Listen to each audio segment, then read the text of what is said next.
'Tis a brand new day in the world of Marvel Swipe and Tap, and just as I was settling down to a nice bit of breakfast, I then get this message of like, have you seen this? This right here. Yes, your eyes don't deceive you.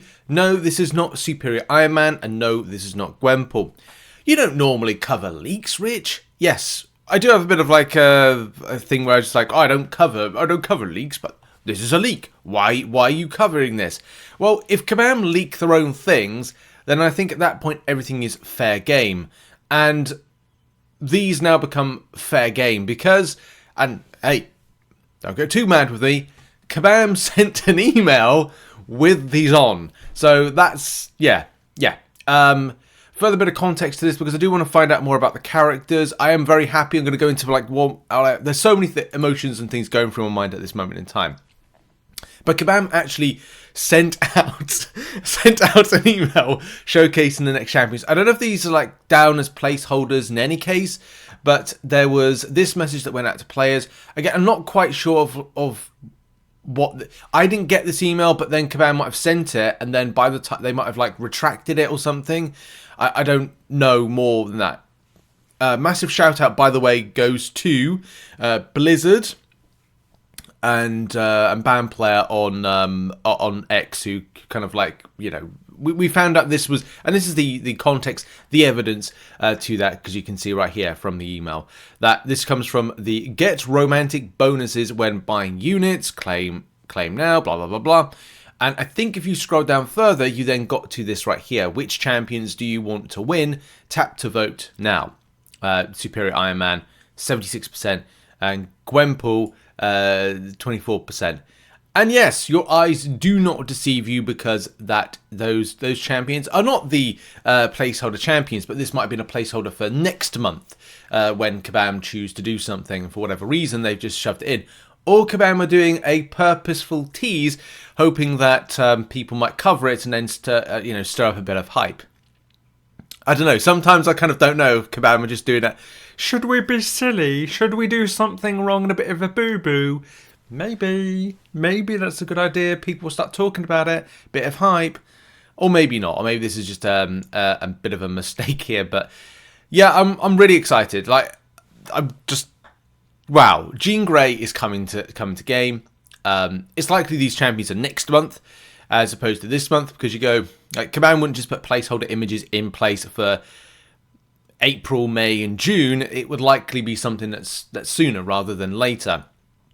But yeah, I'm very, very excited, and I want to find out a bit more about the characters. Recently with Bastion, with the rise of the X-Men 97 animated series, we saw Bastion in kind of like featured. Jean Grey, of course, featured in the same thing. And there's some nice tie-ins for Bastion, especially from the time in which he entered into the Marvel universe from a comic perspective. And Jean Grey, I think, is just needed. I've always wanted to see Jean Grey in game, and this is just years in the making. I haven't really been too fussed with the Phoenix, mainly because the character doesn't really have a lot of the traits and interests that I have when it comes to like telekinesis powers and stuff like that. Very interesting choice of outfit, but it's still pretty cool. This I need to kind of like have a look into some previous designs, but I think we'll start with Jean Grey and what seems to be a blue and yellow. So there's always been like a classic look for Jean Grey back in the day, which does have that kind of like nod to blues and yellows. The same thing, the entire team was kind of like a blue and yellow team for a brief time. Wasn't the greatest look, but it, you know, that's how things start in the world of, like, you know, Marvel Comics. It's always a bit weird, kooky and out there, and then changes to be like cool, slick and stuff like that. The look I think Kabam are going for is more the gold team look, which you can see here's an example on screen right now. Of course, we don't see anything like lower than top torso, and I'm interested to see whether or not we get like the kind of X-Men belt along the center. So I'm going to go with the assumption that they're going for the gold team look, which is, look, I'm still fine with that. It's still Jean Grey and it still looks amazing. The big question I have is to what end the power will be. The Jean Grey form is not of the lowest, but kind of the, well, mid-type element of power the character should possess. The telekinetic abilities, maybe that's going to be something that will be tapped into. Reverse control immunity seems like a given. I do expect to see some kind of like psionic fabrication, like some kind of abilities that you've known from what you've seen from like cartoons, maybe movies, but you'll see just the kind of ability to move things with telekinetic abilities. Similar to, I'd say, if we're looking similarities, like Professor X in-game would probably be a good comparison to start off with. Not exactly, but I think that Kabam are going to do a very decent job with the character, especially with what they did with Professor X. They can do equally with the likes of Jean Grey. Of course, big questions as to whether the character will have any kind of like illusions. Could that be an ability accuracy reduction to a certain degree that shuts down a lot of things when it comes to characters? Providing they haven't got any kind of like psychic shielding, there could be a big push for a character that could just, you know, if a character is meant to have cleansed their abilities in general, but because of illusions or, you know, mental breakdowns as part of the character's kit, you would be able to use, it makes sense, wouldn't it, to use a mutant that is able to shut down skill-based abilities or bypass them based on some sort of illusions because the skill doesn't have psychic shielding. Call for Silver Sable, which I think she has psychic shielding, which could be an okay... Anyway, we're going into semantics here with stuff. Telepathic camouflage? I don't know, is that something that could be seen in Marvel Contest of Champions? Memory manipulation, mind control? Yeah, you could see that. Kind of like Sleep with Mantis, but something maybe a little bit different to that one.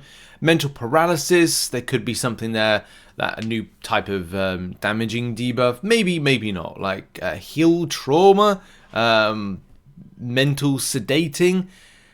Again, that sleep type of mechanic could come into it that Mantis has and someone else has as well, but I can't remember who it is. But there could be a lot. And with Psychic Blast and other types of things, even like Astral Projection, if the character has a lot of this stuff, it could be incredibly powerful, a very powerful mutant. Could be the most powerful mutant. Could be even more powerful than Onslaught. We'll have to see. And just to finish up, I'm not going to go too far into this because there is a lot of grey area as to what is, at what point that the character gets X, Y, or Z, because, you know, Phoenix Force, point of coming out of some sort of like shielding that, and then going back to being Jean Grey, gets more powers or different powers but at a lower scale, but it's very much Jean Grey. I'm not going to go any further details into going like, okay, well, the character could get this and that, because there's a lot. There's also a lot of stuff between the point of before becoming Phoenix, the then point when she is Phoenix, and the point when after Phoenix, and then she comes out into being Jean Grey, but retains a lot of powers, a lot more powers than first as she was as Jean Grey. So I don't want to kind of like say like, oh, we could get all this stuff, because there is a lot, by the way. The more that I'm kind of looking down, researching stuff, like, she gets a lot of things. Like, if we're talking about her getting some kind of like self-resurrection, then again, we're kind of going into unknown territory. And I don't think Kabam was going to be that generous with a character, but there's a lot to Jean Grey. It's not as simple as just going like, here's Jean Grey, she can do telekinesis things that Professor X can do. It's probably going to be a bit more than that, and Kabam will have their own spin on things. We'll see what happens when we get more details on the character. So first and foremost, something really cool about Bastion is that he has a birthday. I think it's his 39th birthday, or is it 29th birthday? It's 39th birthday, and that is great news. In March, he turns 39. He looks alright for 39, but that's because he's primarily a robot that's conceived by Master Mold and Nimrod. Go figure. Now, just quickly, similar to Jean Grey, I want to say that Kabam got the design for the character spot on.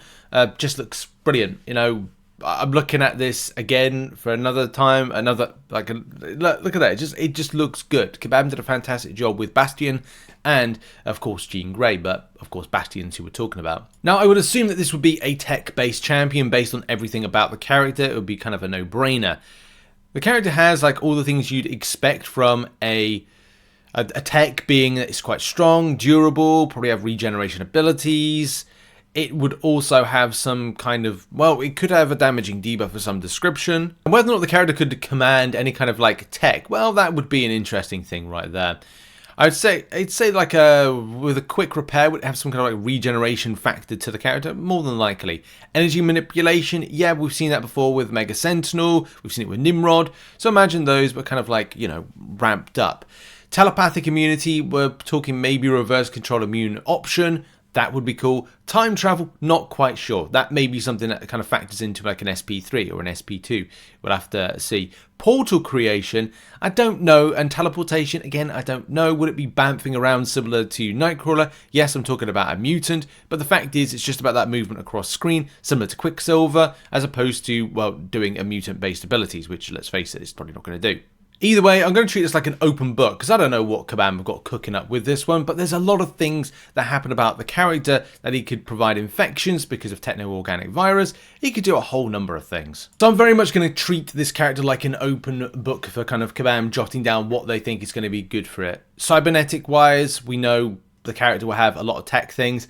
If anything, it's going to be like a mix of Omega Sentinel meets Nimrod meets standard Sentinel, regen abilities, understanding mutants, suppressing mutants, staying alive longer, maybe kind of coming back with a full body, or more of a kind of a constant regeneration in like a passive sense. But that's just spitballing some ideas. What do you think is going to be for these two characters when they come in? And yeah, I'm quite excited about this. Very much for both of them. I was thinking like, am I more excited for Jean Grey or Bastion? No, it's the same thing as before. I want to hear a proposition when it comes to Kabam and see what they've got for these two characters. I'm excited. I'm excited to play these two next month. And naughty Kabam for sending out an email with featuring them both. What are your thoughts on designs as well? Put it in the comments. Thanks very much for watching this video. And we've got some more romance and love-based coverage later on today. Go and check out and support the channel by hitting the like button. Much appreciated, and goodbye for now.